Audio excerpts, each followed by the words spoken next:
Welcome everybody to another episode of the Reiki Lifestyle Podcast. I'm here with Colleen, per usual. Colleen, Hi. That was my the cue. audio people can't see you, so you have to, you do have to say something. And our guest today is longtime friend, colleague, just, love this person and his family. It's Arthur Baird. Arthur, if you want to say hi, everyone. Yeah. All right. So we'll go ahead and just read Arthur's bio. Quick announcements for us at Reiki Lifestyle. You can find everything at ReikiLifestyle.com. We have classes, either animal Reiki or human Reiki classes, about once a month. Colleen, will this be released before Japan? I don't think so. Not at least probably soon enough for people to make those decisions. Mm-hmm. Colleen's teaching with William Rand in Japan in April, so that's what we were talking about. But I think this will be released too late to make those plans. One of the things is that we do, if you're listening to audio, we do post all of these as well as other videos on our YouTube channel, which is Reiki Lifestyle, and we have a free distance Reiki share every Tuesday morning at 9:30 a.m. Pacific. That is free, open to all levels, all lineages, and so you can come check it out there. All right, so Arthur joining us today is, let's see, Arthur Baird, and he has been around crystals, sound healing, and Reiki his entire life, going to Reiki shares and healing events with his father, Michael Baird, who Colleen has known both of them for many, many years. Starting when he was an infant. I started his own formalized training in specific healing techniques at age 11 and completed his Usui Reiki Master training in 2006. He's a fully licensed instructor for all levels of Reiki, Usui Holy Fire Reiki, as part of the International Center for Reiki Training. So he is a licensed Reiki Master Teacher, or LRMT. You might hear us use the acronyms LRMT, Licensed Reiki Master Teacher, and ICRT, which is International Center for Reiki Training, throughout the episode. So that's what those mean. He's a Holy Fire 3 Karuna Reiki World Peace Reiki Master Teacher, Reiki Drumming, ReikiSonics, and Reiki Crystal Healing Teacher. And he is a guest lecturer at Arizona State University and a recurring presenter at the International Reiki Retreat. So Arthur is, and fam, is in Sedona, Arizona. And so you teach, and then you also tell us about Peace Place and that kind of thing. Sure. Real quick. So, shops and where you teach. Yeah. We so our main training center also has a storefront open to the community too, called Peace Place Gifts, and then we have since opened up a couple other locations around the area, around the Verde Valley. We have another one in Sedona, Crystal Gratitude, and just about a year ago opened up one in Old Town Cottonwood, Old Town Rocks. I didn't know that. It's just getting going, getting strong. It's kind of funny as avoid that topic as much as possible, the whole politics of Sedona right now as far as tourism, but it's a thing. But Cottonwood, which was kind of like this rural community, it seems this rural community in Arizona, is becoming kind of this up and coming wine destination of all places. Oh, good to know. Really? But yeah, it's actually really cool. There's people don't realize how wine. many Did you say wineries like there actually WI? are. Yes, WIN. Wine? They're wineries in northern Arizona. It's maybe not quite on par with Napa Valley, but it's becoming quite the place. The thing. Nice. Well, it's so beautiful. Yeah. What a great thing to do. Mm-hmm. Yeah. And just we'll say this now and probably throughout, and then at the end too. You can find Arthur at ReikiClasses.com. And then they have social media, Infinite Light Reiki Sedona, and then a TikTok Reiki Classes Sedona as well. So, all because of my wife. Yeah. Tanya, who shout out to Tanya, is amazing, runs so much. So one of the things that, is always interesting with you, Arthur, is that I was raised in all of this as well. So not since an infant. I think I was a little older. I was more like, late elementary, early middle school. But you just don't meet too many people that you're starting to get to know them more and more. You're meeting more in our generation of people that were kind of raised in these modalities. And I think I was attuned to Reiki at around 15. So kind of, a little older than you, but kind of similar. And so, as far as like our background in Reiki, just being raised in, and I think you probably took to it a little sooner than I did, as far as like, wanting to be professional and all of those kinds of things. But yeah, so it's always fun because there's just not a ton of us in our generation that were raised in it, that we come across, at least in the Reiki community. But it's great because so many of us are raising our kids in it, whether we were raised in it or not. We're seeing this next generation, and like Gen Z, as they're kind of coming up and coming of age, seeing that they've been raised in it a lot more too. Yeah. And then like yesterday, the Mason school, my oldest, is doing a celebrate reading week, and so each day has a different theme, to basically a costume theme. And I did kind of encourage him a little bit. It wasn't strictly his own idea. I planted the seed just kind of as a joke, like, well, because he's told me in the past that when he grows up, he wants to be a Reiki master like me and teach Reiki classes and stuff. And so I asked him, like, so it's about what you want to be when you grow up. Do you still want to be a Reiki master? He goes, yes. And so his intention was, he was dressed as a Reiki master at school yesterday. What did he wear? What was that version? What's his version of that? We had him wear professional black slacks and a kind of more formal shirt. For that professionalism, but does yeah. he have his own like infinite light or peace place shirt? Like, because you guys have those, right, that are embroidered? We do. Not in his size anymore. That's what we're thinking. Is had that thought. It's like, darn, we need to get one in his current size. Yeah. But yeah, that's so cute. So it's definitely seeing that next generation embrace it. Yes. Well, and it's just a part of the upcoming generation. Yeah, it's just a part. I think they're technically called Gen Alpha or something like that. But I've lost track. Yeah, me too. Yeah, it is interesting because like Luna, Mason's a little older. I think she's in between your two. She asks for Reiki every single night, and it's just a part of our like normal bedtime routine that I give her, depending on what I have left in my tank at that time. I give her anywhere, like usually it's 5 to 10 minutes of Reiki to just help her fall asleep. She's started to really like putting on meditation music in order to help her fall asleep. Those kinds of things. So yeah, it is. It's just kind of more of their everyday life and acceptable within the generation for a lot of kids. So whether or not their parents are professional, energy workers and all the different ways that we do it, it's just kind of, more and more kids are being exposed to it and being raised somewhat with it.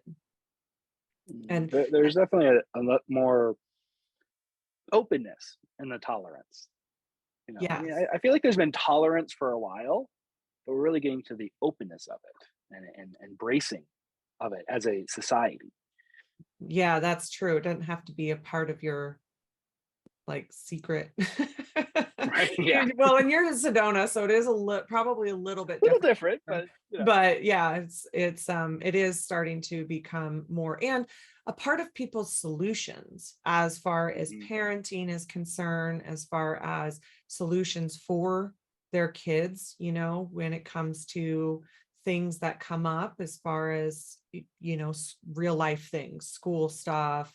Luna right now has a hard time with, bad dreams and being scared of monsters in the closet and things like that she turns to those things as part of her package of solutions. Yeah, Mason is also a little crystal child. Like actually, it turns out Tanya was a little crystal child too, and then kind of got away from it in her, later teen years and early adult life. But had her little special rock collection as a young kid. Same thing with Mason.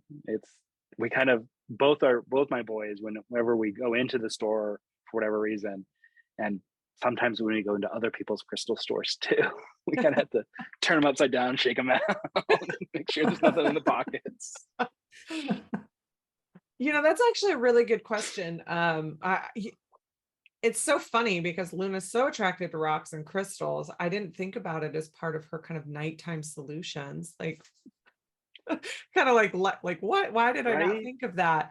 Do you just let them like be intuitively guided to which ones they want? Do you recommend any certain ones? Do you have certain like crystal qualities that you might put by their bed for different reasons? Well, and actually it's funny that you say that. Like, we both have been using these modalities ourselves for how many years now, and we're both kind of having that same aha moment in this of like, I really should do more with the bedtime routine. Like, duh. Yeah, exactly. But duh. As far as when they go to pick out their crystals, totally intuitive, because that's actually one of my personal pet peeves. So I use the general term woo-woo for spiritual, metaphysical, all that. My whole thing is there's nothing new about New Age. I met plenty of people that don't like the term metaphysical, plenty of people that don't like the term spiritual for whatever reason. So I use the term woo-woo. But I will say one of my personal pet peeves with woo-woos, particularly in a business storefront kind of sense, is that you walk into a place and you're like, oh, you must have this stone. I'm getting it from your energy. I'm like, back off, personal boundaries. We're here to have the human experience. We're here to develop our own intuition, our own discernment. It's not what crystal I think you should have. It's what crystal do you feel drawn to, however you're drawn to. I think with my boys, there is a certain level of, should we say, physical attractiveness of the crystal. Mm-hmm. Probably still plays, a fairly significant role, but not always. They're not always drawn to just the sparkly, shiny. They like the crystal. We actually one of the local smaller communities in the Verde Valley, Clarkdale, just did a small gem and mineral show. It was almost kind of a mistake to take the kids to it because they didn't want to leave. They also wanted to buy the entire place. It's like, no, we're not doing that. We just came to check it out. Well, especially with the crystals that you guys have at Peace Place, and like crystal gratitude. He picked out a really cool malachite specimen. I'm like, dude, we literally have that in our own store. Just get it from Grandpa. I don't blame him. Malachite is awesome. Right? But I think it has a beauty to it personally. I do think it is a beautiful stone, but it's not your stereotypical traditional gemstone, as far as like not in the same class as diamond or even rose quartz. Those are seen to be more gemstone specimens. But I love the look of malachite. But that's what I'm saying. He gets connected to a stone and just like, no, I want to have this stone. I'm like, okay, great. Holden's rock collection is primarily just random rocks he's finding on the ground. That's basically gravel. Too. Gravel. Like, he'll just all right. Look at how beautiful this piece of gravel is. And so of course we don't want to be like, because it is also, it is like, thank you, gravel, and you are beautiful in your own way. And at the same time, how many pieces of gravel do I have to take home? Right, exactly. If I'm being completely honest and real, how many pieces of gravel do I have to have in her rock bin? If the collection grows and grows. Go with the shells and the sticks. Oh, the shells and the sticks too. I have so many shells and sticks, and they're just, I honor all of them, but there are definitely some broken pieces of shells, and some of them are a little stinky. I have to kind of slowly sneak them out. Yeah, that's one benefit I have being in the middle of the desert is I don't have to worry about the shell stuff. Yeah. Just the wrong. I just want to add a little bit to this conversation because for me, of course, the mom and Robyn's mother, and I've known Arthur since he was 12. And so a long-term, they've both, of course, been in my life a long time. And I have to go back to this conversation is really fulfilling for me because I go back to my own intention when I first started practicing Reiki, and of course with Laurel and Michael, and really asking Reiki why. Like, why am I doing this? I had a successful business. I wasn't looking for something on a, to be able to switch into a new business or a new practice. And so I was asking the energy why. And I wrote an article called Meet the Spirit of Your Reiki Business. And in that, the answer I received, which was a surprise to me, was that I would be working with Reiki to help it become so mainstream that children would grow up with it as part of their practice, what their parents could do with them, and then also that there was the potential that they could grow up and financially support their family as a Reiki practitioner, Reiki teacher. And so this really fills my heart watching the two of you talk, because you've known each other a long time too, and both been raised in it, and with both sets of parents being involved in your lives, and then with the grandkids. And so it really does my heart good to just hear this, that this is the pathway that is open now. That was so much more challenging years ago. Robyn and I did a podcast called Growing Up with alternative parents in a small conservative town. And so the changes that have occurred since she was a teenager, and the openness towards understanding that these practices are for well-being. And people mistake them often that it's a style of worship, which is very different. And so even as a spiritual practice is a practice of well-being on all the different levels, spiritual, mental, emotional, physical.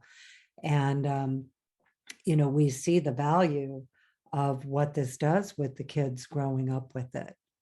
And my older grandkids too, at 16 and 11, the same thing. I would be very surprised if one or both of them does not enter into this as Reiki as a profession in some manner. Well, I would, maybe I'd just say to add the caveat to what you said about the worship thing is, in a non-religious specific, it is in the sense that it's how we can express our individual beliefs and connection, not tied to a specific practice, but any practice can use this as their way of making that connection. Particularly with that's one thing with the crystals being so physical, is it's that tactile connection.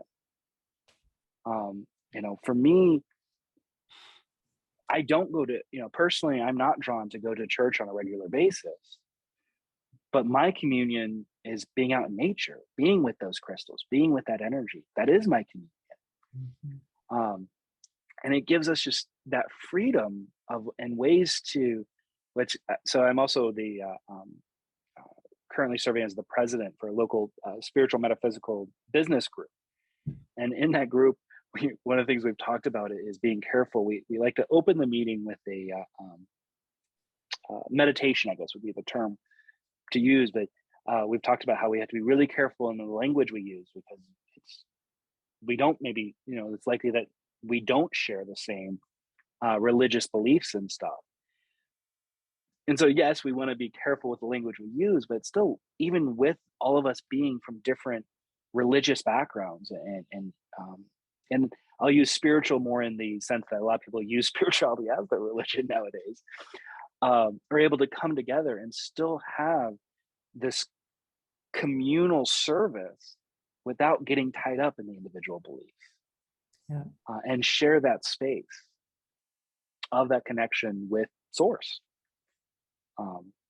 Whatever you believe that higher power to be, you can come together and have the pagan and the Catholic and the Jew and the Muslim and the Zoroastrian and all come together and do a communal service together, sharing space and connecting in their own individual ways through Yes, that practice. absolutely. And Reiki definitely helps take us deeper into our own inner truth and and connection, and including people with like their would not call it a spiritual belief, but atheism, science, I mean, I love that Reiki can also be a biofield and, completely thought of that way.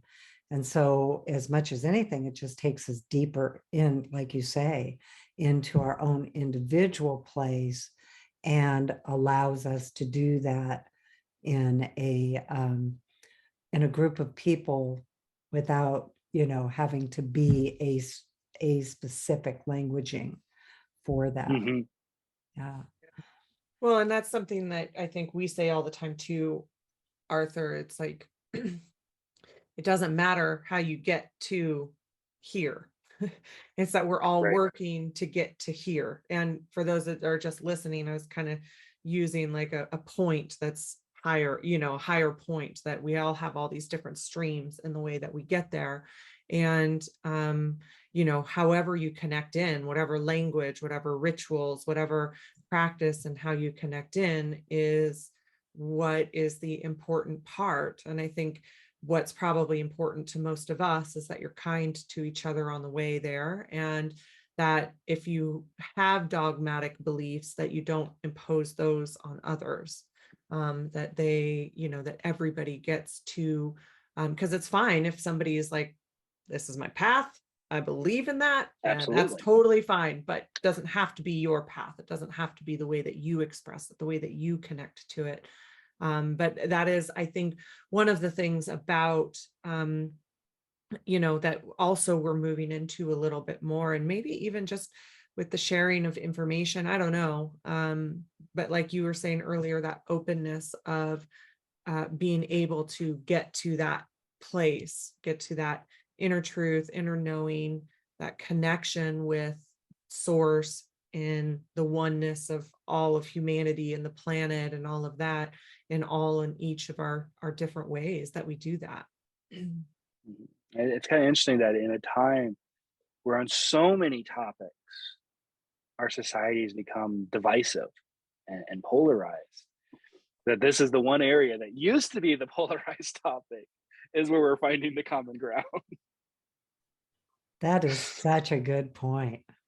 But Because we really do, yeah. like in our Reiki communities, really do see that just kindness, cooperation, and it feels so much like Usui Sensei and the intention he set in his very first decision to share Reiki with the world instead of keep it for himself. And I always feel like that intention ripples through the energy and the communities, and it's now been over 100 years, and that just keeps expanding. It's not exclusive to any one person. It's open to everyone. Anyone can learn it. And it's so much what we need today in the world as we transition, as you guys talk about your children. And, I think I'm at the, we're at the transition of the ages. So I'm in the older ages at 65 and, moving into that elder type of, more of how I think and live. And then you guys being a bridge generation, and then the next children really having such a different opportunity than I had. That even, well, Arthur, yours was a little bit different because you were raised in it in such a family, and Robyn too, but it was still like for Robyn, it was difficult as a teenager for sure. I was on a lot of prayer lists. She had a lot of people. Told a lot of unkind things about my family's spiritual choices. Laugh now, but it is changing. Yeah, It's changing. right. Well, hey, I really want to ask you about your crystal classes. And so I know, Yeah. speaking of being raised with it, with both Laurel and Michael and your own self. Oh, go ahead, Can we Robyn. just say kind of who Michael and Laurel are, because Oh yeah, we keep audience may referring not to them. know. Yeah, we have a lot of new listeners, so also talk about that. Yeah. So my dad is Michael Baird. Has been one of the directors of the ICRT's LRNT program basically since almost the beginning. He's been he's been practicing Reiki now for about 35 years, teaching, well, about 24 years. And basically, he was one of those people. So one of the things I always really encourage people in the 1 and 2 class, in the lower levels, is don't not take the master level because of the teaching aspect. You know, you never know when you're going to be called upon to teach, let alone the added benefits, personal growth and stuff that for the techniques that we learn in the higher levels. But as Michael, 30 odd year, close to 30 years ago, when he did his level 2 training, the guidance he got during the level 2 attunement was, when I teach my classes, I'm going to teach 1 and 2 together. Immediately followed by the thought, when I teach, what the hell? I have no intention of teaching. And then we always kind of tease it because his compromise, I guess you could say, was, well, I'll teach when I'm old and retired. I'm going to focus on the career first and do that stuff. And then when I'm old and retired, I guess I can teach. 15 years later, apparently he turned old and retired because he was traveling the world country teaching, which was what happened was, not that he was old and retired. He was only in his late 40s. But what happened was he found Laurel, the love of his life, and who'd already started traveling and teaching. And they met each other through Reiki and developed a relationship and started teaching together, traveling the country. And so Laurel Gaia is technically my stepmom, but really has been an influential part in my life since I was very young. And that's actually why I finally took my first official Reiki class, which was actually on a camping trip with my dad in the wilderness of southern Missouri in the Ozarks. But is because I was kind of like, okay, well, I kind of knew about Reiki, had this idea, you've been Reiki shares and stuff. But I was really getting curious of, what's this thing you guys are traveling and teaching? Like, I really want to know more about it. And so Laurel created a crystal healing class as I kind of pulled influence from a lot of other existing crystal healers. We're in no way the only, the original, anything like that. This is just our take on working with crystals, and coming from our Reiki background, our focus is specifically with working with that source energy, particularly through the practice of Reiki. And the reason we kind of did our class is there's lots of books out there. There's lots of other classes out there that, are trainings in, this crystal does this, that crystal does that. And our whole take was, not that the information's wrong or incorrect in any way, but it doesn't matter what someone else says the crystal does. What matters is what's your connection to the crystal. And that's really what our class is about, is not this crystal does that, that crystal does that. This is how you use this crystal, and you lay it out this way for grid work. And it's about giving you some framework, because it helps to have framework to practice. but really developing that personal intuition, that personal connection to the crystals, and listening, finding that way to hear the voice of the crystals. Because just because Joe Schmo says that selenite is used to, repel negativity, doesn't mean that's how you're going to use it. You may use it, a lot of people use it more for angelic connection, or, connection to those higher realms. Rose quartz is fairly commonly used for relationships in some way. But some people use it for romantic relationships. Others focus really on the use of rose quartz for their self relationship, their relationship with themselves. Who doesn't need that in this day and age? Is going back to the self care, and so that's what our class really is about. It is developing that connection, individual connection, and everyone's connection manifests itself in different ways. Lorel was one of those people with a strong intuitive gift and would hear the crystals, hear the voice of the crystals. And Michael used to always joke that she just wasn't medicated enough until the one day where he had the crystal talk to himself. And was like, well, I either need to embrace this or go see a psychiatrist.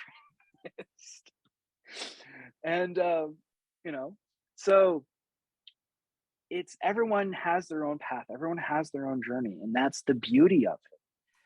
And so that's what our crystal classes are really about, is developing that own connection through the practice of the realm. Create some amazing layouts as starting points, ways to create a grid, basically a layout of the crystals on the body for specific, targeted energetic effects, and working with specific types of crystals. So, we're in the, there's actually 3 levels to our crystal classes. And the first one, and there's way better descriptions that I'm pulling off the top of my head in the moment on our website, as Robyn mentioned earlier, ReikiClasses.com. But the first one, we're working with some more of the basic crystals, your clear quartz, your rose quartz, lapis lazuli, hematite, fluorite. These nice, very commonly used crystals because they're readily available. And then the higher ones, we get more to the more specific, higher vibration crystals, Herkimer diamonds, Vogel crystals, which are crystals cut with very specific intention. And the other thing that kind of brought through with Laurel in creating this class, her real guiding connection, I guess we'll say, with creating these classes was working with an entity that manifested itself to her as a Lemurian entity, a Lemurian connection. And the reason I use that terminology is, like with Atlantis, Lemurian means different things to different people, and that's okay.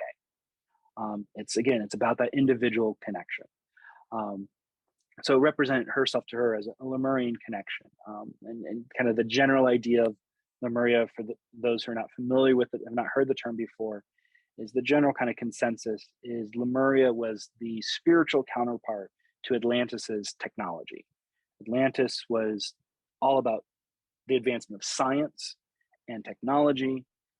Lemuria was the advancement of the spiritual side of knowledge, the healing side, and that's working with the crystals as a primary component of that. These physical embodiments of energy, particularly of source energy, more so through that. I see it more. It is source energy, but not necessarily like the heaven connection, I guess we'll call it, that we always think of when we think of source connection, but in the Mother Earth, the womb connection. The actual, and apparently the term crystal itself comes from, I want to say it's ancient Greece. It might be ancient Latin though. I'm pretty sure it's ancient Greece. The original Christos basically meant frozen energy, frozen water. The belief being that these rocks were actual physical, permanently frozen holy water, basically. And that was the thinking of these original thinking of these crystals, particularly clear quartz is one of the most common crystals on the planet. And so that's the primary crystal they, most familiar with was quartz, particularly clear quartz in its form, but it was frozen holy water was the idea of what these crystals were, permanently frozen holy water. And so there's these physicalizations of that energy.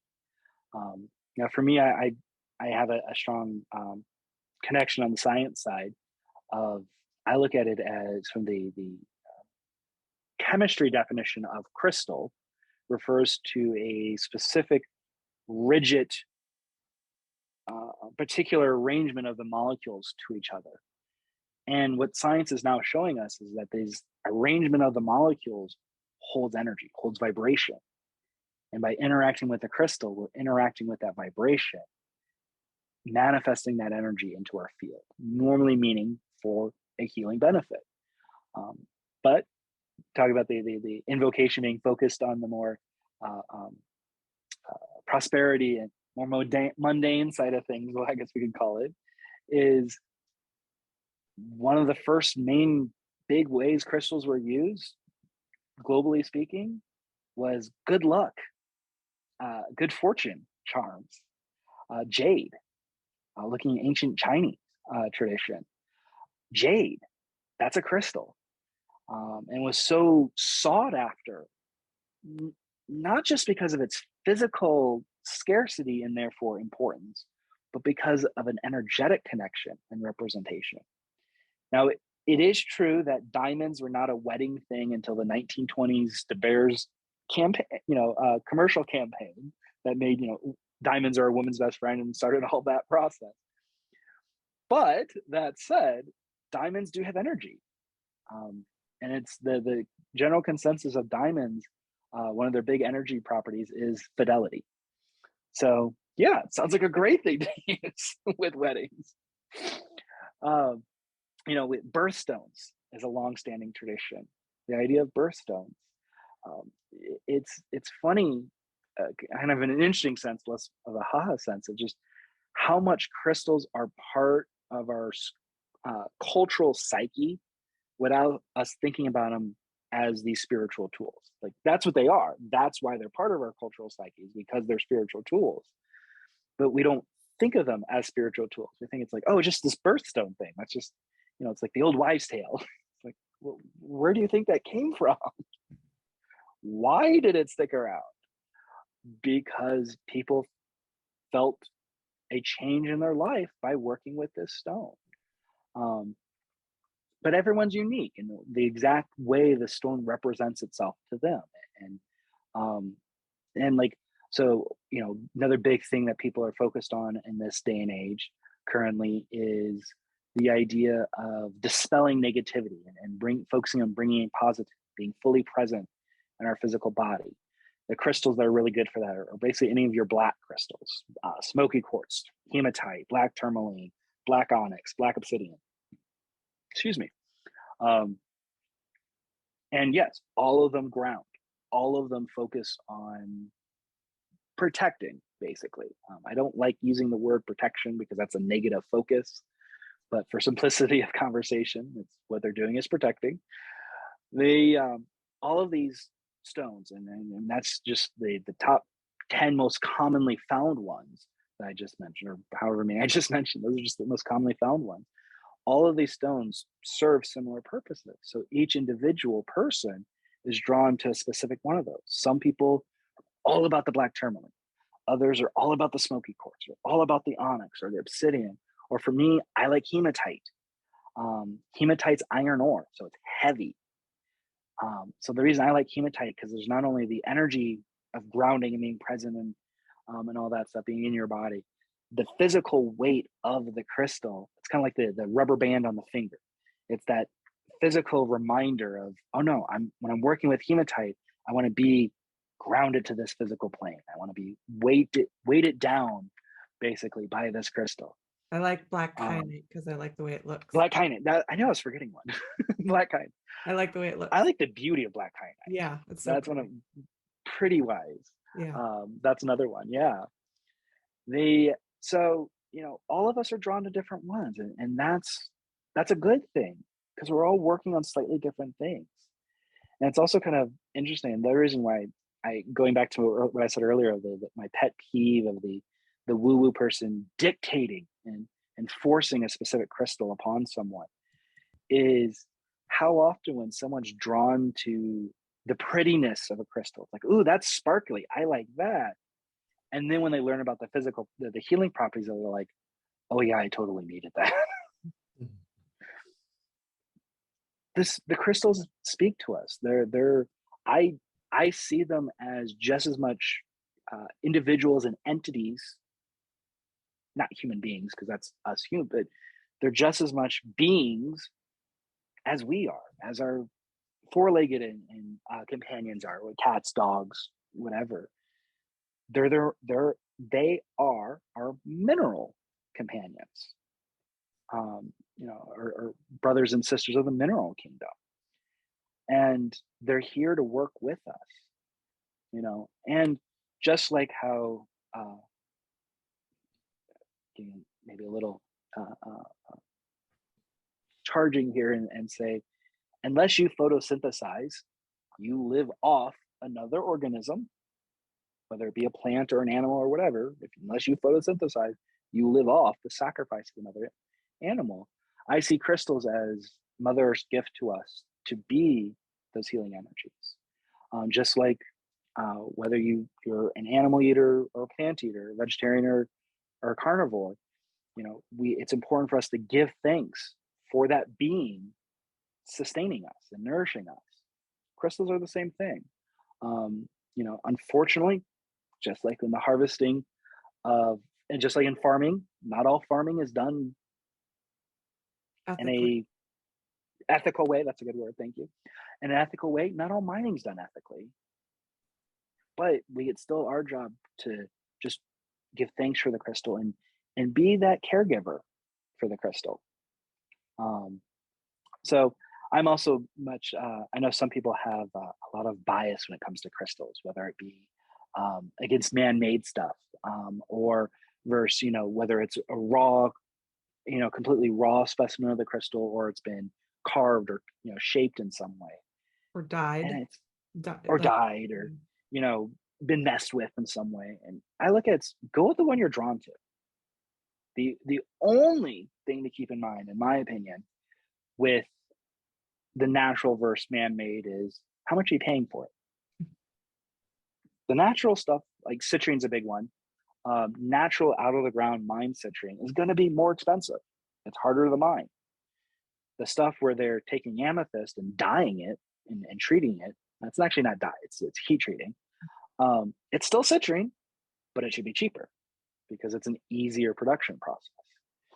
If you find, for an energetic connection, for grid work, my big thing is if you have a chunk of concrete from the foundation of your family home that was destroyed somehow, and that's that reminds you of your childhood and all those good memories, that's a crystal for you.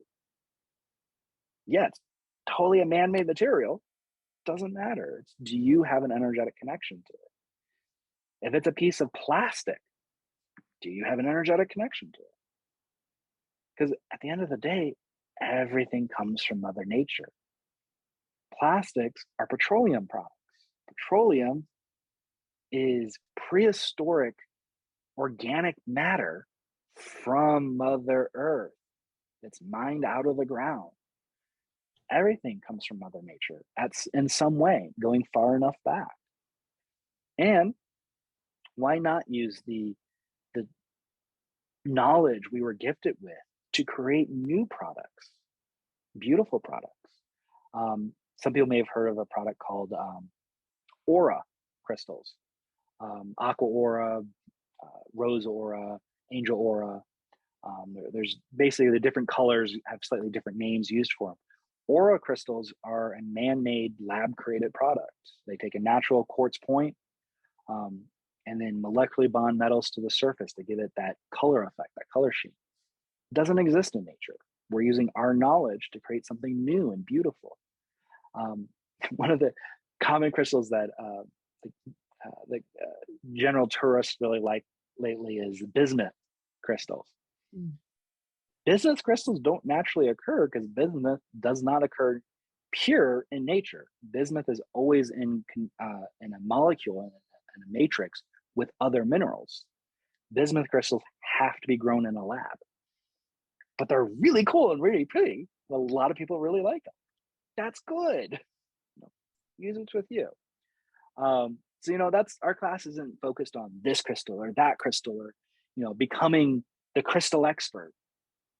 No, it's about developing your own practice of enhancing your spiritual and healing practice with the use of these physical embodiments of energy, whichever ones you're drawn to. If you only ever use clear quartz, awesome. If you only ever use smoky quartz, awesome. If you're unable to get your hands on the fancier stuff, Alexandrite is actually it's a crystal. So, actually, most of the Alexandrite nowadays is lab grown Alexandrite. Like a lot of diamonds are lab grown, but Alexandrite, natural Alexandrite, I think is like multiple times more expensive than diamonds because it's so hard to find. So the average person's not going to come across, unless it's a family heirloom going far enough back, they're not going to come across a piece of Alexandrite, natural Alexandrite. You don't have to have the fancy to do the job. Work with the one you have access to. It's all about intention when we're dealing with that spiritual world. What does it represent to you? Even if it's just that cheap plastic, childhood bracelet, friendship bracelet that you made in 3rd grade, if it has a significance to you, that's your crystal. Even if it's a piece of gravel. Or a piece of gravel, exactly. Well, at some point, the seriously. gravel should probably be returned back to the earth, to the art. But Absolutely. hey, Don't if you have the worry. connection to it. It's a circular environment with the gravel. Picks up the Okay. gravel. We're still working on the circular aspect with my kids. We do. Well, I should say Holden specifically, but yeah. Well, We're getting buried in gravel. I had a piece of rock that would be like a road rock, gravel, that I think I got probably the healing and information of my lifetime. We talk about the wounded healer, and it was the one that told me what that was for me. And I was walking, Robyn lives by there now. I was walking on a track by the elementary school and just getting my exercise. And I'm not kidding, this rock, I wasn't even thinking about anything. And this rock said, "Stop, hey." And I picked it up, and it was just regular street rock. And it gave me the information that back in that day, that one of the things that I struggled with was that I was always pulling around a cart, and that I would put people in my cart thinking I was going to help the world. And it was telling me how heavy my cart was getting, and that I needed to release the cart from me.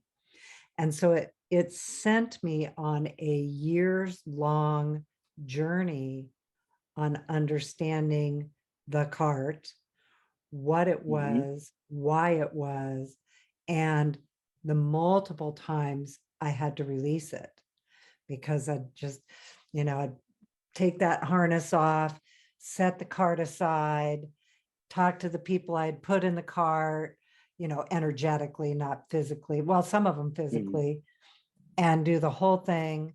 And then somewhere along the line, pick the cart back up, start hauling it around. And so that's why I say it was like one of those lifetime journey healing aspects that took me kind of years to really understand. And it all started with that piece of gravel. And that gravel, I'm not kidding you, it stopped me in my tracks. Like, stop, I have to tell you this. And the profound, and and maybe I kept it for a while. I don't still have it now, but it really was life-changing for me. It brought a level of awareness to me, and maybe even its own self, because, those kinds of rocks have carts go over them all the time, between Right. cars Yeah. and carts. And it's like, I know about this. Recognize your cart, by the way. So yeah, and I've Absolutely. always realized that. And then husband Robyn, because Robyn's dad's name is Robyn also, um, he did this whole journey, because he studied shamanism and Reiki along with us, and he did this whole thing about rocks, and really understood how rocks are at the foundation of physicality in the universe. All the planets have rocks, everything has rocks. Yep. But what the rocks shared with him is that when you have a small rock like that, it is subject to something else moving it, something else taking it from one place and putting it in another place. And how the big rocks are not subject to that, but they can be. And how you think of it like, just even watching a couple, was it last week that the big piece of El Capitan broke off in Yosemite, and Okay. just a giant rock slide. And Torrey Pines, oh my gosh, the rock slide there, where on the cliffs where I used to, husband Robyn and I used to hike all the time, and we shouldn't have, it was super dangerous, but we'd be climbing around on the cliffs. And before they put up big signs, do not do this, when we were kids in San Diego. But anyway, it's when we talk about crystals, for me, I do realize that they're all crystals, and we assign particular beauty to them or desirability to them. And yet, really, you think about the ordinary rocks and what they do for us and share with us, and the wisdom they hold, the ages. And a lot of times, well, I guess probably most people don't realize, like you said, they have their own consciousness. It's different than Yeah. ours. And it may not Yeah. be the same kind of consciousness we have or assign as human beings as the valued consciousness, but they do. And those grains of sand hold the consciousness of the earth, the foundation of the earth, the bedrock of the earth. Yeah. And then there's, I mean, a lot of the stuff they're doing kind of on the quantum side of things, with the pieces, small pieces of the bigger picture, retaining, memory, quote unquote, of the bigger picture and Yeah. stuff, and the connection. Well, and It- quartz in computing, Yeah. it's like, that's what it holds. Speaking of holding memory, I mean, that's literally what it's doing. It's what it's made of in computing. It's wild to think of that, and extrapolating that out into like a quartz crystal that you have in front of you, it would hold memory, and Yep. it's neutral, and that's easy for it to do, which is why part of the reason that they use it in computing. But you can then further extrapolate that out to all crystals or all rocks. I know that their molecular makeup is slightly different, but that it would do that as well. And that's what I talk about. It is, that's mentioned earlier, with the molecular structure is what holds the energy. So rose quartz has one structure, clear quartz has another structure. They're both quartz, and basically the difference between clear quartz and rose quartz is particular impurities that give rose quartz its pink coloration. But because of those different structures, vastly different energies that they hold. Yeah.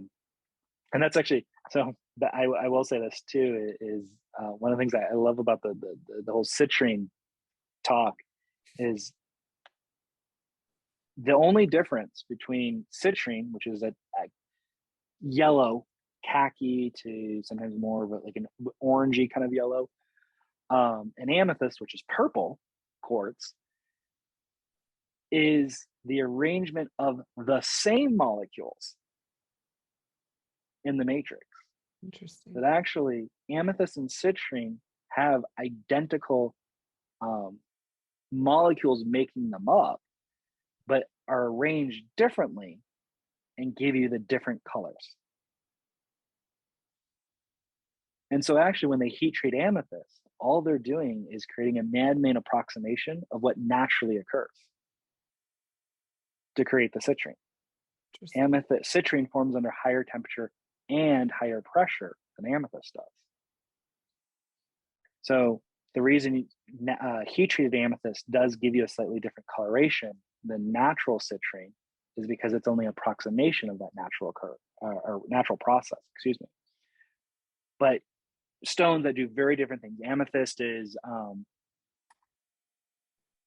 I just kind of brain, it's crown chakra, connection to source, the release of any kind of addictive or obsessive behavior is another big property for amethyst. And citrine is solar plexus, personal power, personal will, prosperity, abundance. Very different things coming from something that's chemically formula is pretty much identical. I'm a bit of a science nerd, so like water, for example, the chemical formula for water is H2O. That's what I mean by chemical formula. The chemical formula for citrine and amethyst is essentially identical. It's the arrangement of those individual molecules in relation to each other that gives you the different properties. So water being ice, being right, steam. Yeah, like water versus ice versus water vapor. Water vapor, yeah. Exactly. So it's funny how much in existing science and existing religions, there is this idea of use of the crystals, but people don't make the connection to that. They think, oh, it's just the crazy woo-woos, standing out, out in the woods, or whether as like lack of science sense, but also in like lack of religion sense too. It's like, no, actually, it's the same practice we're all doing, just with different thoughts as we go through the practice, different focuses as we go through what are essentially the same practices. Personally, for me, one of my favorite courses I took in college was comparative religion courses, looking at the commonalities of the different religious practices of the world. And coming from the background of growing up around crystals and stuff, it's like, yeah, that's one of those common themes actually in a lot of religions is crystals, the use of the stones. And actually, Carly, I'm so glad you used the term rock, because you get those people who are like, oh no, crystals and rocks are different. No, they really aren't. It doesn't matter what name we give them. They don't care. They really don't care. Call it rock, stone, crystal, Billy Bob. It doesn't matter. I wish I was better at quoting a Shakespeare, but was it a rose by any other name will smell just as sweet, or something along those lines from Romeo and Juliet. So two questions. You were, when you were talking about amethyst and citrine, I noticed that it was the color of them was associated with the chakras. And then, how are you adding Reiki with the crystals? How are you using those two together? Absolutely, yeah. So it's a way of, from the standpoint of the crystal, we're adding in the Reiki as a way of amplifying and nourishing the crystal. Because again, the crystal is a being. It's important to nourish it in an energetic sense. And not just nourish it, but give it a bath occasionally, energetically. The more, like with anything, as things are handled, whether it's crystals or your water bottle, as it's handled by different people, they leave a piece of themselves behind on that item. It's important to wash that residual away. And so we can do that clearing and cleansing and charging and nourishing all at the same time by calling in that source energy. One of the original Japanese Reiki techniques was koki-ho, the breath technique. And that's the main way that I use apply the Reiki basically to the crystal to clear and cleanse it and charge it all at the same time. Now, I will say with on the top of our classes, we've to kind of be able to reach more people. The first level of our class is not specific to Reiki. We take it just more from the standpoint of working with source energy. But as we get higher in the levels, there is a specific focus to Reiki because of the purity of intention as we see it that comes with Reiki of what energy you're working with. And that's the thing when you always talk about with the stores having so much, particularly clear quartz in the stores, and clear quartz amplifies energy. And so we're always having the conversation with the staff in the stores that if you come in with a bad attitude, that's going to be amplified. If you come in with a good attitude, that's going to be amplified. That said, you can use the crystals, the amplification of the crystals, to change the mood. Because we're all human. We go through life and have to deal with life's experiences.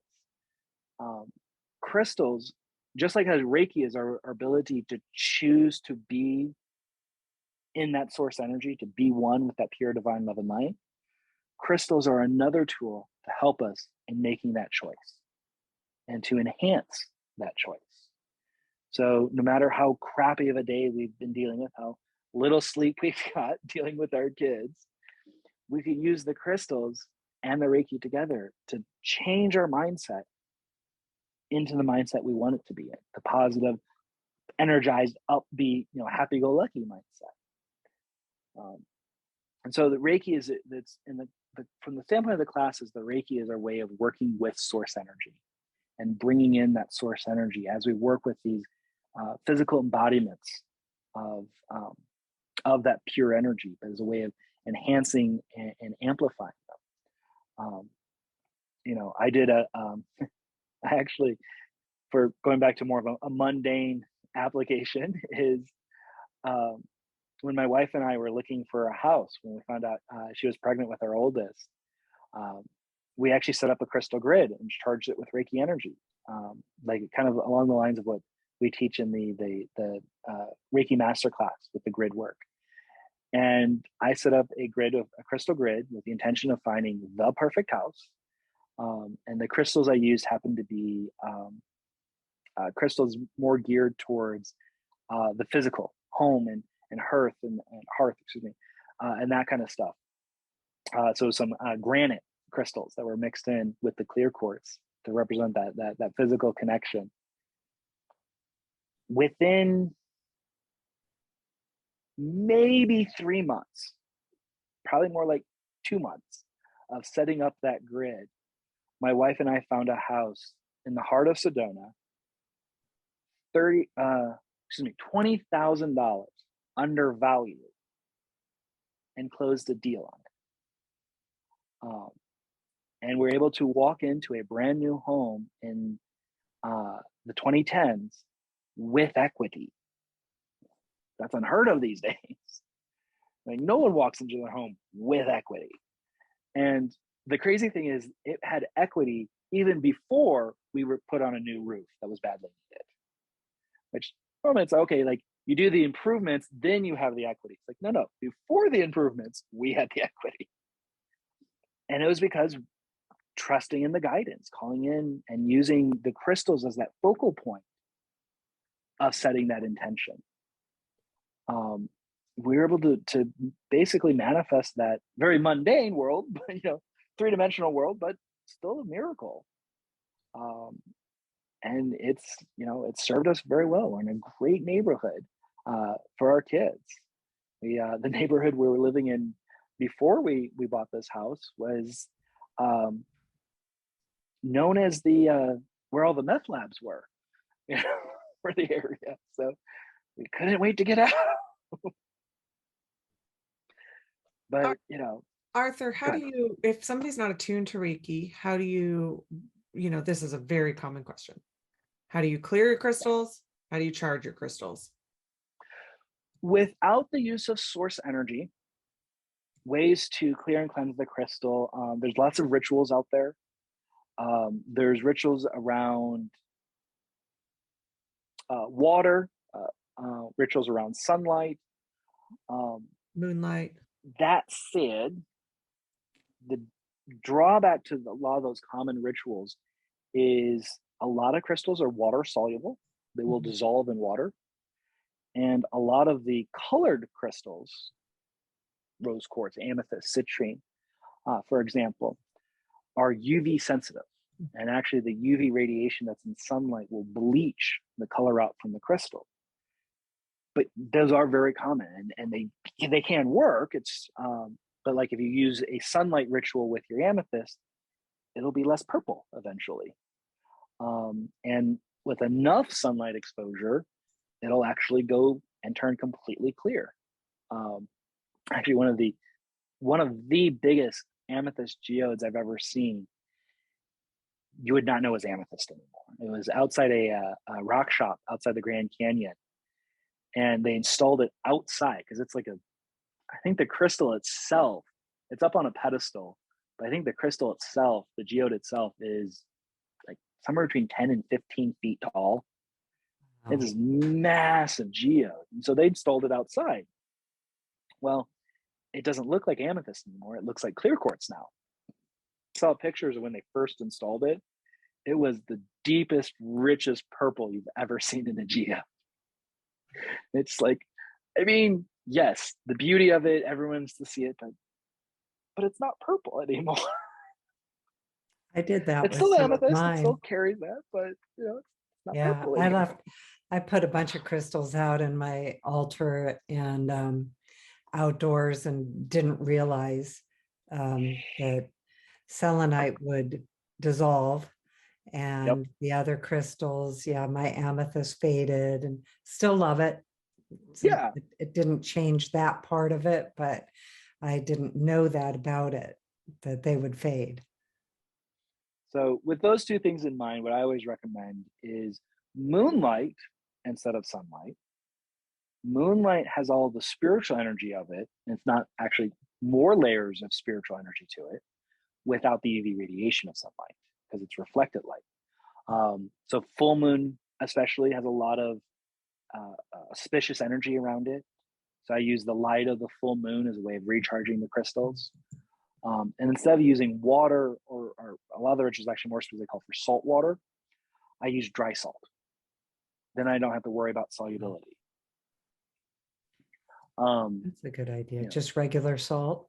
Just whatever salt you have handy. Yeah. Okay. I mean, if your house is just filled to the brim with Himalayan sea salt or some, fancy salt, you could use that. It's just, you don't have to use the expensive stuff. Okay. Your cheap, Mortimers or Mortem, whatever it is. Morton's. Morton's, that's it, Morton's. The cheap Morton's works, but just regular dry salt. The other thing is salt water, you have to do something with, unless you happen to live like relatively near the ocean, like you guys are no more gifted than I am with. Unless you have direct access to the ocean, salt water requires some kind of storage accommodation. It's easy to store dry salt. It's already in your house for whatever reason. So it's easier to handle, easier to deal with. So I always say dry salt and moonlight is without calling upon source energy. Again, there are those who have practices using source energy that are not Reiki. Those would also work the way the Reiki practices work. I prefer the practice of Reiki personally because of that, what I see to be a clarity of intention and focus. making sure that it is source energy you're working with. But that's why I say, like, the first level of our class is just source that we're working with, not necessarily Reiki specifically. But in the higher levels, as we get more involved into the practices, we do think it's important to have that focus that comes with the Reiki practice. Mm-hmm. And so then, do you imbue crystals with Reiki? Or do you just let them use their own properties? How does that work? Both. Both. In session, it's basically both. I'm in general, I'm all about the complementary integrative. Yeah. How do we use everything together for its maximum benefit? And so that's what it's same thing with the crystals. It's adding in another tool, another aspect to the overall healing. Both the innate properties of the crystals enhancing and adding to the Reiki energy, and the Reiki energy enhancing and adding to the innate properties of the crystals. Yeah, I like that. And then also people, you said in your beginning classes, people do not have to have Reiki. So are you then just teaching them how to work with the innate properties of the crystals? More just, instead of the specific approach to working a source that is Reiki, just we're calling upon source to do this work. I see. If that makes sense. Yeah, absolutely. But we also kind of say, hey, if you know Reiki, this is how we would do it in Reiki, but you can still accomplish the goal. Arthur, you're also a sound healer, and with sound healing, the different either drums or bowls or rattles have different frequencies, right? And different kind of areas that I would imagine, or when I've talked to you in the past, it's, your approach to sound healing is similar to your approach to crystal healing. But they do have each of the sounds have similar or have certain wavelengths, certain frequencies. Do you find that there are connections? And I guess an additional kind of thought is obviously the crystal bowls that I know that you use and have in your shops. Yep. But even outside of that, do you find that there's certain sound healing wavelengths that gravitate towards certain crystals because of the frequencies and the properties in each of them? Not that it's like a right or a wrong. I don't mean it that way, just in kind of your own experience and personal practice. Of course, always are right. We can say that. And it's absolutely just curiosity. Yes. Always are right. Yeah.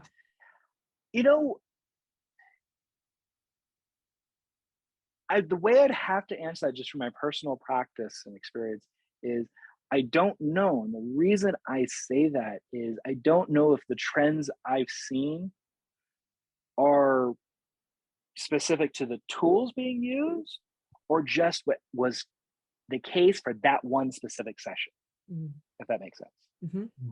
I take such an intuitive approach to every session and just go with the flow kind of thing. It's hard for me to say, is the trend because of this, or just happened to be that person needed this, so that's why, like, my own personal, I'm not sure. I absolutely love the crystal bowls, and it's a great way of combining that crystalline energy in with the sound vibration. I know a lot of people also will use tuning forks with the crystals. The only thing I always remind people is vibrating metal against crystal, not a great idea. It's an indirect application of the vibration, not a direct. It is possible to shatter a crystal from vibration. Really? Depending on its. I'm imagining it as you're saying it. So don't take a tuning fork and tap it against a crystal. Yeah, it depends on its hardness scale, right? But yeah, and there's a lot of ifs, ands, and buts there. There are people that have done that and have not had issues, but it's probably because they're using harder crystals. But it's like, if you think about it, is if you're activating the tuning fork, the metal tuning fork on the crystal, essentially what you're doing is taking a metal hammer and hitting it on the crystal. Oh, sure. Quartz is going to be different than like selenite with that. quartz is harder. Yeah. And actually, like with selenite, because of its softness, it's more likely to absorb the vibration without fracturing. The Interesting. rigidity of quartz more likely to fracture Oh, interesting. if you have an issue. That's So like counter. selenite, because it's soft, it's easier to scratch, but it's less likely to shatter because it's softer and can kind of absorb the vibration. Ah, that's But I always, counterintuitive. That's I always interesting. say better safe than sorry. Yeah. Indirect application of the vibration is always best. So the crystal bowls, do they have, are they actually crystal, like the whole entirety of the bowl is a carved out crystal? How does that work? Not a carved out crystal. If it is a true crystal bowl, then it is crystal. There are, for lack of a better term, we'll call them glass knockoffs of the crystal bowls. But that's not to say, the main reason why glass is not really considered a true crystal is because it doesn't have rigid structure. Glass is technically liquid. It's just very, very, very, very, very, very viscous liquid. So like honey is more viscous than water, but even more so. So it appears solid, but it actually isn't technically solid. That's why it's not considered a true crystal. Now, with the true crystal singing bowls that are actually made from crystal, it's not carved from a crystal, it's reconstituted crystal. They're basically, think along the lines of like a grown crystal, like the elementary school science experiments, elementary and middle school science experiments, where you grow your crystal. Think along those lines. You're using a mineral-rich solution to grow the crystal. Now, in the case of reconstituted crystal and singing bowls, to get very technical, it is actually a process that creates a product very similar to glass. You're basically melting and fusing sand-like particles, minute particles of quartz crystal. You're melting and fusing them together. The reason it's different than glass is reconstituted crystal actually reforms that crystalline structure, as opposed to staying liquid like glass does. That makes sense. Well, and like So you it's not say, carved from the crystal, but it is considered to be a true crystal, if it's the real thing. it's so funny. I mean, I've never even thought of the question before. It's like, oh yeah, right. That wouldn't be a carved. It'd be extraordinary to have those actually a whole crystal that then is carved into a Right. bowl. And don't they have different frequencies and notes? The crystal bowls, like you can get an F or an A, Yes. C. Not determined by material though. And what I mean, like, so you can get, they're called fusion bowls is the general term, where they have the base of the clear quartz bowl added to, say, rose quartz or aquamarine or moldavite or, fulgurite, which is a crystal where lightning has fused sand together. So as I say, it's not like, oh, fulgurite bowls are going to give you this note. Even when it comes to just the plain quartz bowls, they just end up being whatever note they decide it to be, and so be it. They're not, like, they can't, when they go to create the bowls, they can't say, oh, I'm going to create an F bowl. It doesn't work that way. They create a bowl, and it could be an F, it could be a C. They don't know until they actually put a chromatic tuner next to it and see what the chromatic tuner reads. Oh, okay. That's interesting. That's super interesting. Yeah. Like what the yeah. bowl was destined and wanting to be, Basically, yeah. Interesting. Yeah, that's what they actually, when they talk about And the tuning size the doesn't bowls, have anything to do with that, because like I would think that size is octave. Oh, okay. Interesting. Size would be octave. You can have a 6-inch C, well, let's say 8-inch. You can have an 8-inch C, you can have a 28-inch C. They're both C's. The bigger bowl is going to be a lower octave. Yeah. Interesting. That is, yeah, those are questions I've never even thought of. So now though, when you are teaching, you teach a crystal class in the, like, kind of the way we've been talking about it. And then you also teach sound healing classes as well, where that would include then the crystal bowls. Yes. So we cover the crystal bowls in our ReikiSonics class, which the ReikiSonics class is basically here's the combined information from Burrell, Michael, and I's experience. You know, we're talking combined like 60 years of experience working with various sound instruments, so you don't have to reinvent the wheel. Here's the benefit of our experience to get you started quicker on the path. So we touch on crystal bowls, we talk on metal bowls, we talk on tuning forks, and we talk on voice as kind of just topics, different ways of applying vibration for healing. Okay. And so ReikiSonics, that's right. I remember that now, that's the name. And then you also teach Reiki drumming, right? Mm-hmm. Now, Reiki drumming is more of a systematic. This is our system, our practice of incorporating Reiki into the practices, healing practices of the drum, including stuff based in shamanic practice. Not a shamanism course, but we use similar techniques that are used in shamanic practice. Yeah. So also with the drum, you use that as an extraction tool. So removing unwanted energy, and then also putting the empowering with the drum sound as well.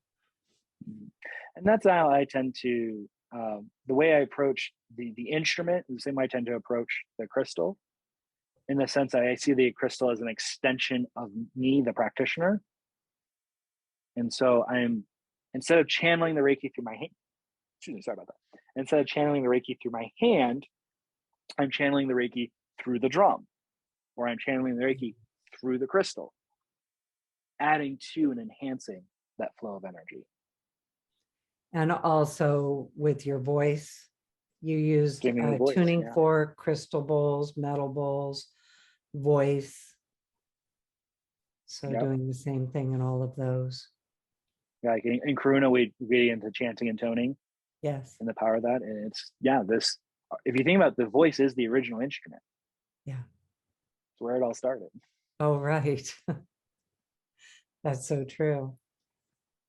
Yeah, I just finished a Karuna class last weekend, and I just love that part of the chanting and the toning with it, and giving voice and delivering with voice.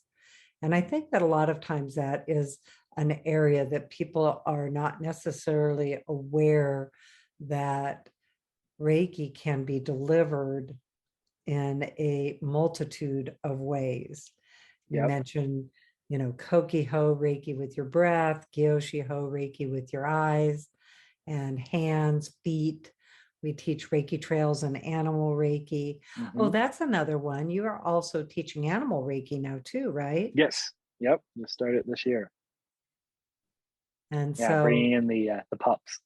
Yeah. Oh, and so do you bring in both of your So far, guys? yeah, I've been using probably gonna end up leaning more towards the older one, Buster, but Hoover seems to be right there with him too. I And can see. now we also have the Mason insisted on getting a snake for his birthday, and so Oh, it right. started out being his snake. It's our snake. I've seen that in your social media with Tanya playing with all different things with the snake. Our snake Slytherin. Yeah. And it's like, I want to be part of this Reiki thing too. Yeah. Bring snake energy to it. Is it a boa? A rosy boa? Python. Rosy python. Oh, or a python. Okay. Ball python. Ball python. Oh, that's right. That's what. No, maybe my son had a rosy boa. So I think I can't remember now. We start with the ball python because they stay small. Oh, right. They don't get very big. Okay. Yeah, that's important. So you are in Sedona, and you are also, so if people that are listening, you guys have Crystal Gratitude and Peace Place in Sedona, right? Mm-hmm. Those two stores. Correct. And so I just want to give a shout out to both of those, because truly the energy of them is extraordinary. And also, I don't know if I have personally seen some of the crystals that you have there before or anywhere else. I know they do exist, but this is a place where I can actually touch them, so. Yep. That's pretty. And that's not all crystal stores in Sedona allow you to touch. Right. I mean, I understand why. They say it's a liability risk thing. I kind of get it, but the whole point of crystals is that personal relationship. And the only way to know the personal relationship is to personally interact. You have to touch them. I mean, it's impossible. Touch them. Some of the ones, that are super fragile, of course, or, I mean, that's just common sense, but yeah, mostly. And so I love that. Well, and now you mostly teach out of Peace Place, Right. right? And so tell us about, because you're also a practitioner too, right? Mhm. Yeah. So tell us about that part of your world, like the classes that you teach and, just general scheduling and things. So people are wondering, they would know, Yeah. What to look at. So, and I will say this is kind of I'm talking about the classes we teach. Like there's the classes we mentioned, the crystal healing classes, the 3 levels of crystal healing. It's going to be 3 levels of the Reiki drumming, still in process of Oh, developing that system okay. further. But eventually we'll 3 levels. It's on the list. It's on the list. ReikiSonics is, like I said, that's just a single course of here's our experience, tricks, and we picked up. The Usui classes, the Karuna Reiki class, now the Animal Reiki classes, and with those, it's our big thing is complementary and integrative, and our teaching is focused on. For me, my big focus is it's not.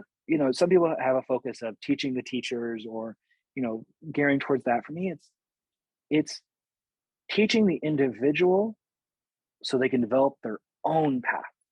Yeah. Whether that's self Reiki, whether that's a Reiki, a session business, working with the public, your own path. Whatever your Reiki practice is, how you incorporate Reiki into your day-to-day life. Yeah. That's simple. What does that mean for you? Your way. Reiki your way. And with those, we actually, that's one benefit to having the class in the dedicated space next to the crystal store is the availability of the crystals to use for that space setting and being in that energy. In our classroom, our main classroom, one of the anchor crystals for the space is a giant 360-degree clear quartz cluster from Mount Ida, Arkansas. And the cluster introduced itself to us as Leilani. And Mike always jokes, we work for Leilani, not the other way around. But Leilani is the core, not just the anchor, but I'd say the core energy of that space in setting that sacred space, and not just setting that sacred space, because setting sacred space is not really difficult. There's lots of different ways to accomplish setting the sacred space. It's how do you maintain that sacred space once you've set it up? And that's where crystals really shine, is the maintaining of that energy, the continuous release of that field, and the continuous holding of that energetic field. And so with our classes, where you're using those crystals, not just in the crystal class, but in all of our classes, using the crystals to assist us in maintaining that space, maintaining that sacred flow and feel. And whether it's good or bad, the amplification of that energy. Well, you're right. I have that, that's behind me. This is not all the crystals. And of course, they're not as big as some of the ones in your space, but here's my altar. Actually, Laurel gifted me this. I have a bunch of the crystals she gave me, gifted me this for my Karuna class. Laurel was my mentor. It's a Jade Kuan Yin, yellow jade. And then this one's always one of my really favorite crystals. And it's amazing because it's so small, but it just has all these interesting facets. And just I can look at it forever, just being connected to it. And then of course I've got my crystal grid here right on this side too. So I bring that up in agreement of, for me, these are helping my space and helping me hold the energy of the space. And I do, I'm in relationship with them. They are something that I engage with. This big one, Jules Davis gave me, and they all have a specific kind of wonderful connection for me, and they help hold the space, and I always feel them right there with me. The sphere that's here with the angel, these have been that sphere lived under our big tree on the farm for 10 years, something like that. And then when we moved to this house, brought it here, and it lives on the angel. And it does. It's like it's actually even why I like having it in my vision on camera, is it's that centered experience. And I love the way you talk about it, that it's about your own relationship with the crystals, because the same here, even the part that I have learned about the specific properties, it's like an information I don't retain. And about the crystals, like somebody will say, what are the properties of this? And it's like, oh, I just, they tell me when and how and where and what to do with them. So they show up spontaneously, sometimes with intention, like the grids that we have with it. I have some names on that I have to take off, but for the people on the other that can't see on the podcast, I'm changing my camera view to my crystal grid that lives here right behind me. And what I had just done was actually had a list of I'm showing it on cameras if you can see it, had a list of students' names on the grid for my classes. So the crystals are also holding space for the students prior to attending, after attending, and while attending the class too. The crystals, and they love it. They always say they're so grateful to, grateful is a different word maybe, but they're really glad to be here and be able to contribute this way and work together with us for wellness all the way around. And they're really glad to be a part of it. Yep. And it also helps us from the standpoint. So, I mean, that's kind of like how they can assist in the session, strictly for the standpoint of the practitioner / teacher, is using those crystals to help stay in the body. Yeah, that's right. Hematite, like black tourmaline, black kyanite, is those to stay on topic, stay focused. Having that, because it's a lot of energy being in that space too, and it not exactly the right word. I just can't think of a better word. Is the crystals can help us kind of with, for lack of a better word, modulating the energy and keeping it from going too far, or however you want to word it, but kind of regulating in a sense. Stabilizing. Yeah. It feels that way. Like I say, the ones I have behind me are on my altar, and there's different ones from different reasons, and that I have them, and they're very stabilizing. And in my home and other spaces, this is just one section, one little spot of the crystals. because they are Yeah. pretty and they are sparkly and they do make you pick them up and say, oh, and it'll say, I think I need to go home with you. And then I know that's the one. I've even had them like draw me to them when I don't even know that's what I'm doing. When I had my business in downtown Portland, I had a couple of them several different times where I didn't know I was crossing the street to find this crystal, put my hand on it and walk back to my business like within 5 minutes, but afterwards knew that that crystal had been like, hey, come over here, I'm right here, come get me, come find me.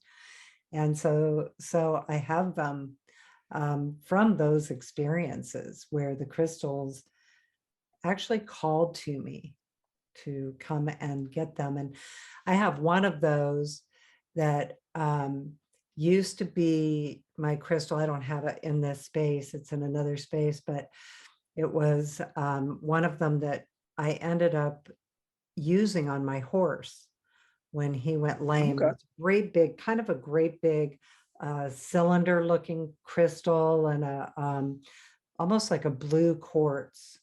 And Okay. and it has this really rough edge on it that had some points, and I would take it with my horse and I would just kind of scratch him with it and hit some of the sore points, almost like an acupressure Mm-hmm. type of a thing with it. I never cleaned it. My horse has long since passed.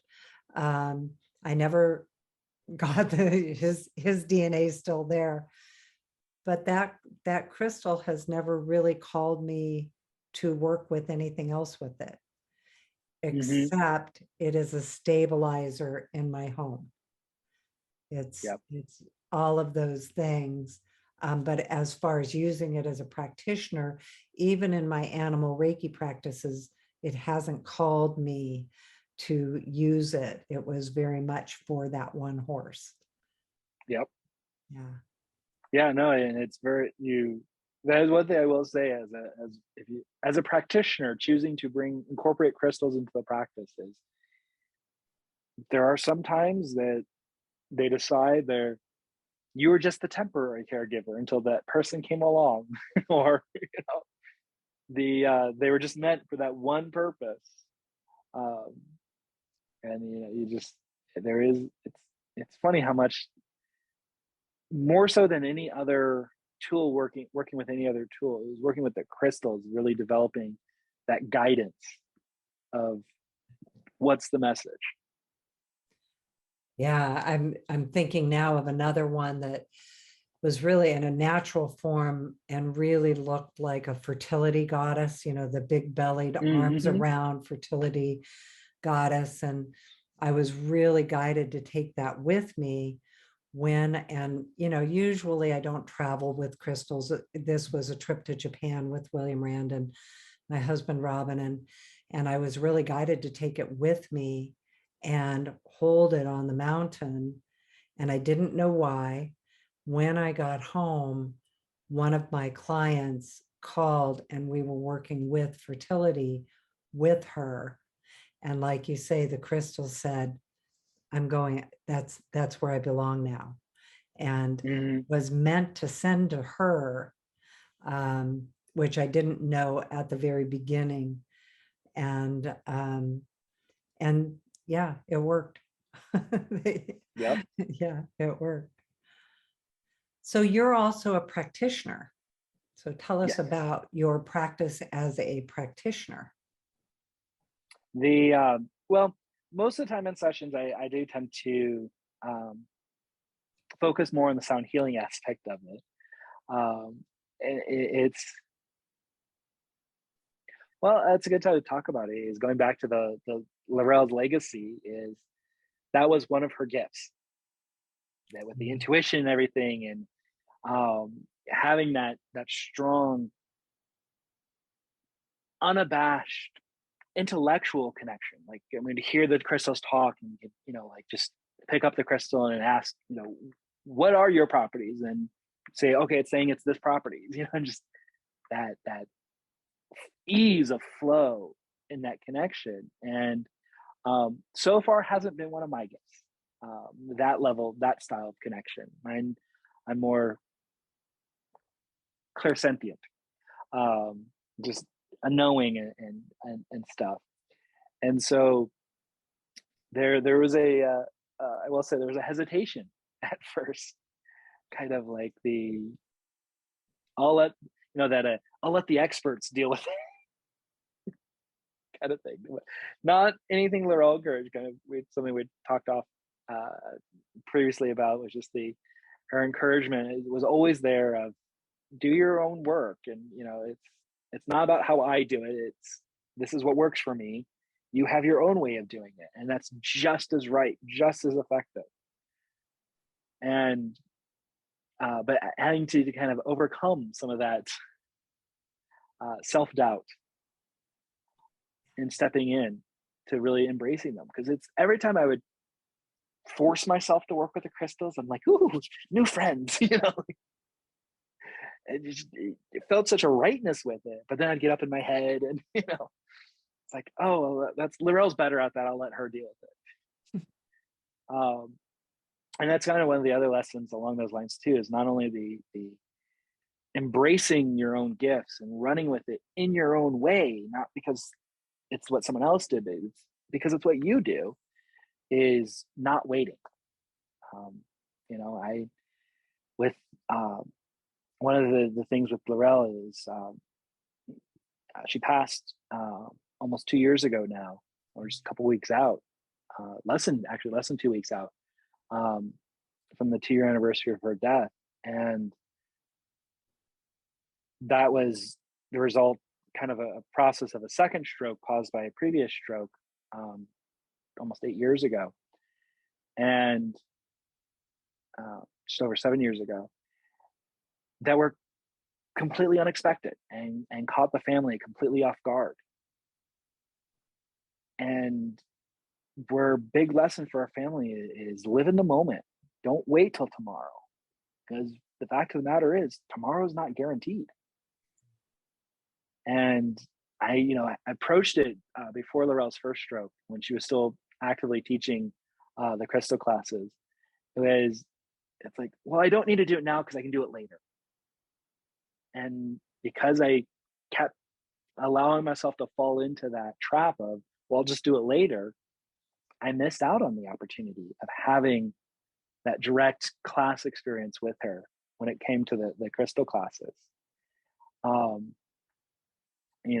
And having to now then step up and kind of fill those shoes.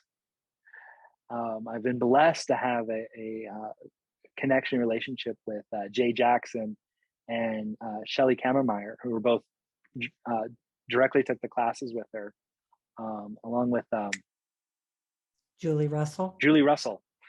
Yeah, I can picture her with Julie Russell, who I ended up taking the classes with the first time. And having that connection and kind of still having that experience, the class side, to then add to the my own personal relationship with Laurel and stuff. But having that, but I didn't learn it from the experts. How can I speak for the experts?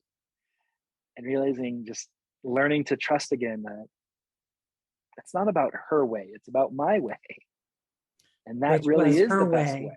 Which was her way. Yeah, your exactly. way. Which was her way. Yeah. And so stepping as a practitioner too, getting more confident in myself, getting rid of that self-doubt, to step in and say, no, I am, this is a passion that I enjoy and stuff. But anyways, I would say with sessions is I still kind of focus more on the sound healing. Yeah, you bet. I mean, everybody gets to have their focus. And I'm really glad you're bringing this up, because I think that it's an issue that a whole lot of people deal with when they are beginning, and even in the middle of their practice. Mm-hmm. And the big blessing is Reiki's what's doing the work. So it's even okay if you're in there feeling insecure. It's not affecting the client. it's just your own experience of that. And it's so common for people. And I felt that, I mean, now I've been doing it long enough, but I felt that way. And, you know, by the way, as we've been talking about Laurel, she was my mentor also. And she was the director of the teacher training program for the licensed teacher training program for the ICRT, and was my mentor along with William Rand all the way back in 2003, 2004.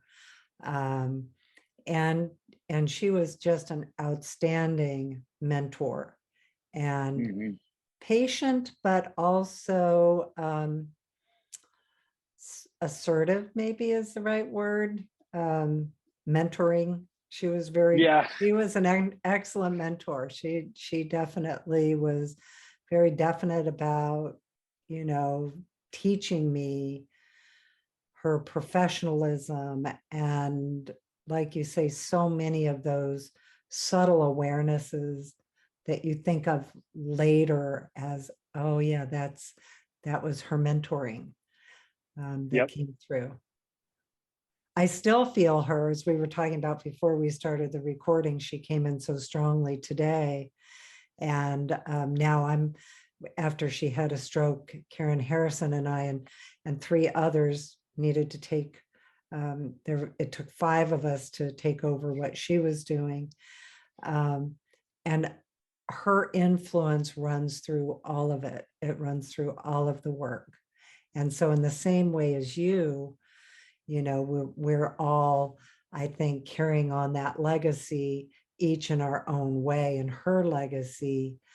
And I love that we get to do that and get to feel her, and she's present. And then sometimes I feel like she's off in such incredible spiritual realms. And but she'll come in if I ask her. And then other times she shows up and she's like, I'm watching you, by the way. I always have that sense with her. And of course, Michael and your dad, that, you know, we've been such dear friends and colleagues for so many years now. And of course, he is such a good man and hilarious. And Laurel used to say, Michael. I can hear her voice now. So anyway, and then Peace Place and all that you guys have established in Sedona. And so if people are here listening and you are looking for an amazing vacation spot and place to study Reiki, sound healing, crystal healing, animal Reiki, all of the different things, or just be around the extraordinary crystals, and of course the magic of Sedona. You know, Arthur's website again is reikiclasses.com. And so you can find him there. There's links to everything else there with his classes, calendars. And we didn't talk about the Reiki retreat. Yeah, I've been daydreaming. Been trying to get us to stop talking long enough to bring No, you're good. It's been good to listen. But yeah, we need to talk. But I was thinking, because I had to miss it last year because of the seizures. And so and then before that, the pandemic, we weren't doing the Reiki retreat in person. So it's been years since I've been back to Sedona and to see you guys. And then this year, I think we're going to try to bring, barring anything crazy happening like last summer, but I'm going to try to bring the family at least to Sedona, and then I'll be at the retreat by myself this year. Well, with Colleen and you guys, but like without the family. So anyway, yeah, so I've been like kind of daydreaming, like, oh good, I finally get to go back to Sedona. It's such an amazing spot. And then the retreat, which is at Mago, was it Mago Spiritual Center or Mago Retreat Center, something like that, which is just amazing. Something like that, yeah. And the Reiki retreat is incredible. So why don't you just talk a little bit about the Reiki retreat, when it is, and kind of what it is too? Yeah, so when is Labor Day weekend? So I just looked at it's usually the first weekend. First to the 4th. It's September 1st through 4th this year. Yeah. So before we started, I had to double check the calendar. I'm like, what's that weekend? Yeah, totally. So yeah, September Labor Day. 1st through the 4th, Labor Day weekend. Like you said, at Mago Retreat Center. So now here's the kind of interesting about Mago, keep in mind about Mago Retreat Center, is you technically get onto what becomes the driveway in Cottonwood, but you go so far down that dirt road, you actually are back in Sedona. Yeah. It's way back in the mountains, kind of like I'm from Sedona, but you're in that Sedona area up in the Red Rocks, and that's a big part of the beauty. I mean, the Mago has created an amazing retreat center. It's pretty But you know, exceptional. it's just the energy of Sedona and Yeah. bringing all that vortex energy and kind of, for better or for worse, because you know technology is not the best working in that vortex energy, but we do our best. And so we're with that. We are the reason I bring up the technology aspect is not only are you able to attend in person, which is amazing, highly recommend.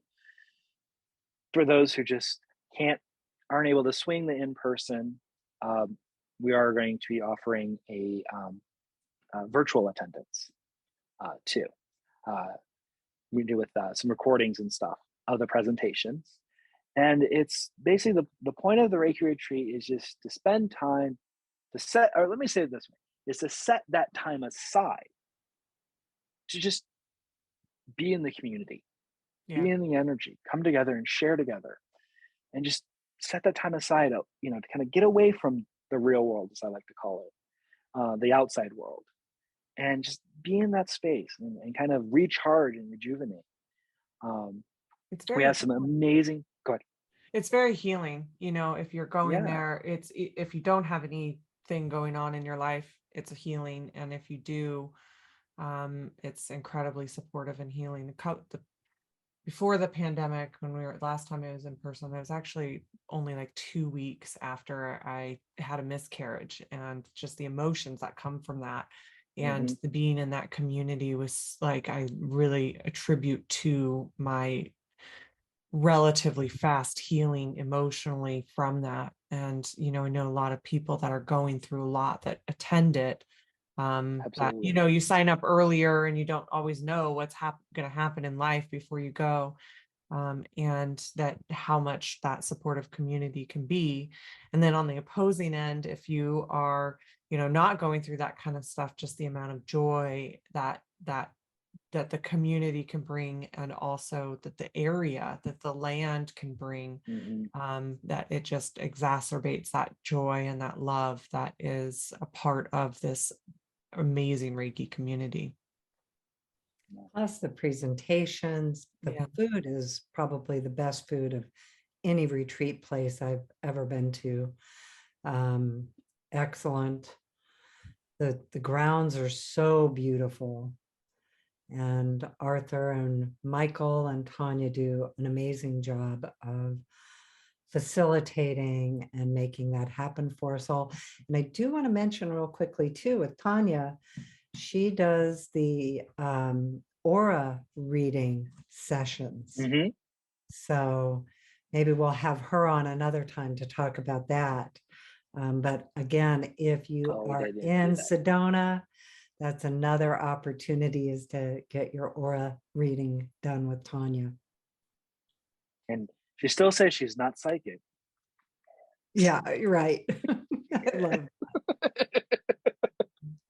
Well, Arthur, But what I like about it, I will say, is it's also very much science-based too. But yeah, no, but so yeah, the Reiki retreat. There's also, you know, there's the presentation, the informative presentations. You know, I know Colleen, you're, and then also the gratitude ceremony. Oh, right. That you do every year, Colleen. The Reiki shares. Reiki shares, share room. You have unity. Yeah. That because it's not just about, like some retreats, for lack of a better word, are more about like, you show up, like think work retreats. You show up and you have to go through these classes kind of, and there is that opportunity for the informational side of things, but it's about being a healing process. And even if you don't end up attending all the presentations or even most of the presentations, there's still plenty to do. Just be in that space. And on the note of the food, I will also say is, as a carnivore, they're completely vegetarian offerings. Well, I guess they do technically still offer fish in some way. But Sometimes. other than that, vegetarian. Sure. Yeah, sometimes. I don't miss my meat. And It's good enough. I don't miss my meat. they're accommodating to allergies. So being celiac, Colleen Very. is celiac, Yeah. and I also have Yeah. a very severe peanut allergy. They are very accommodating to allergies too, food allergies. Yeah. And we will have music once again, somewhat, bittersweet is Donald T. Is still providing all the beautiful music as the backdrop for the retreat. And the reason I say bittersweet is just normally for years it was Donald T. and his partner Pam, and just getting to watch the Donald T. and Pam show, the dynamics of the two was So amazing. fun. But unfortunately, Pam did pass last year, so this will be the second year without her. But without her there physically. I was going to say physically, Out of but I there can still physically. hear her voice. Still hear her voice. Uh-huh. So but we still have the amazing talent of Donald T. To support us as that kind of backdrop, the soundtrack, we'll call it, of the retreat. Absolutely. And last year we were really fortunate. Chris Valentine really stepped in with her sound and accompaniment of music too with the whole retreat. Yeah, Yes. it's just such a, and one of the things that people say so commonly in groups like this is how fun it is to be in a group of people that you can say the things we say. Right. Speaking of woo-woo. Speaking of woo-woo. Professed woo-woo. It's like you can say it and it's okay, and nobody's like, whoa.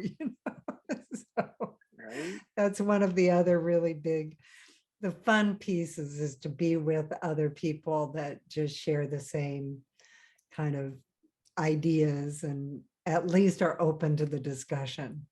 I do remember one day I was talking about, and not in this group at the retreat, but a different group, and talking about the story that I shared here about the rock. Somebody was like, "You think rocks talk?" It's like, you don't? Right. And what was so great about it is that she really went, oh, I'm gonna have to and ready to listen to it, not criticize it. It was like Right. a new revelation. Like, well, what are the rocks saying? So, well, That's what we should do Arthur, for the talent show, is create a new version of What the Fox Says. That's exactly. What the Rock What Says. does the rock say? I Rock was thinking say? the same thing because I remember the talent show that you guys did, the What Does the Fox Say? Right. Had the whole dance around it. It was so cute. And yeah, we could do that. So remember that for this year, for the talent show, you'll have to get a group together. And what does the rock say? Everybody just stands still on the stage. Like the year Jessica Miller said, okay, let's see, her talent was to see how many people we could get on how many Reiki practitioners we could get to actually touch one person on a Reiki table. And we got like 43. So it was, anyway, it I was thought like it may have been higher. Yeah. yeah. So, and sometimes the talent show is so fun because sometimes we have really amazing talent. And of course, the talent show is called Serious or Silly to Serious. So everything from silly things all the way to, like really talented people. So that's another fun part, and the dance and just all of it. It's a really, the labyrinth, just the beauty, the sunsets, sunrises. Oh my gosh, going down in that garden, the world garden, where they have all of the different statues of the deities. So beautiful, and the sun rising. Really some beautiful pictures from there too. Well, we have been talking a long time. I know you have things you've probably got to get doing. Thank you so much. Again, My just pleasure. in Thank you. conclusion, if you're heading to Sedona, and actually I say heading to Sedona, you do hybrid classes too. So people do, can yeah. take your classes online or in person. Yeah, so all of them are both hybrid and in person, or online and in person, depending on where you are. But go to ReikiClasses.com. If you're going to be in person, Arthur is in Sedona, Arizona. Arthur, thank you so much. Thank Hug you, the guys. family for us. And Will we do. will, of course, be talking to you soon. Sounds Thanks, good. All Arthur. right. Thank you. Thanks, everyone. Bye, you For guys. all of our Thank you, stuff, everyone. we're at Reiki Lifestyle. You can find Yeah, us. we're always ReikiLifestyle.com. Everything's there. All right. Thanks, everyone. Everyone.